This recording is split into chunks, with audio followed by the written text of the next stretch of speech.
The lovely Boesmanspoort offers rugged scenery as it crosses and recrosses a riverbed multiples of times along the length of the poort over basic stony drifts. The poort lies close to the Floriskraal Dam, which is the main water supply to the Karoo town of Laingsburg, perhaps most famous for the devastating 1981 floods.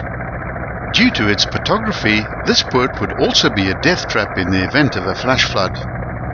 The poort can be accessed off the R323 tar road between Laingsburg and Sewevikspoort, and it ends at a cluster of farms in a dead end. The most scenic sections lie on the western side of the poort. Due to available light at the time of filming, we filmed this poort from east to west, which is opposite to how most people would drive it for the first time. The eastern start of the poort starts adjacent to a locked farm gate near the farm Alleenpoort, close to the banks of the Buffelsrivier. On the left, a deep ravine can be seen disappearing up the mountainside. This is known as Draarskloof. The road now heads due west along the northern bank of the river, which provides just enough water to sustain a living for the farmers along this valley. As you make progress westwards, you'll get views of the farms Nooitgedacht and Kareekraal. There are 3 cattle grids along the road, but there are no farm gates. To the right, a long ridge of rugged mountains approximately 900 meters high force the road to follow its east-west axis for the duration of this 9-kilometer long poort. As westing is made, the ridges get steadily higher until they reach their maximum height of 1,179 meters. At the 2-kilometer mark, there's a turn-off to the left, which is the access road to the 2 farms mentioned previously. Continue straight on and note the series of deep clefts in the mountain ridge on your right. Each of these has a name. The first one is Gatkranse Kloof at the 1.8 kilometer mark, followed in succession from east to west by Tierkloof, Grootkloof, Witkloof and Varsfonteinse Kloof. Each of these are bridgeless and have no concrete bases. They are all straightforward gravel drifts. At the 4.8 kilometer mark, the road crosses the river for the first time and recrosses it 14 more times before the end. On the day of filming, the road had just been repaired after yet another damaging flash flood.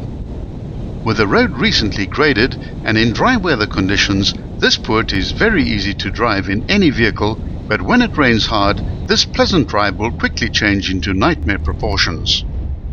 The steep-sided gorge through which the road has been routed is forced to follow the course of the river. For the majority of the time the river is bone dry, but if one looks at how this river has eroded this gorge through these mountains over the millennia, it becomes obvious that when it does flow, it's extremely powerful. If you happen to find yourself in this neck of the Karoo and the weather is looking dodgy, perhaps return on a drier day and don't risk your life through this poort in flood conditions.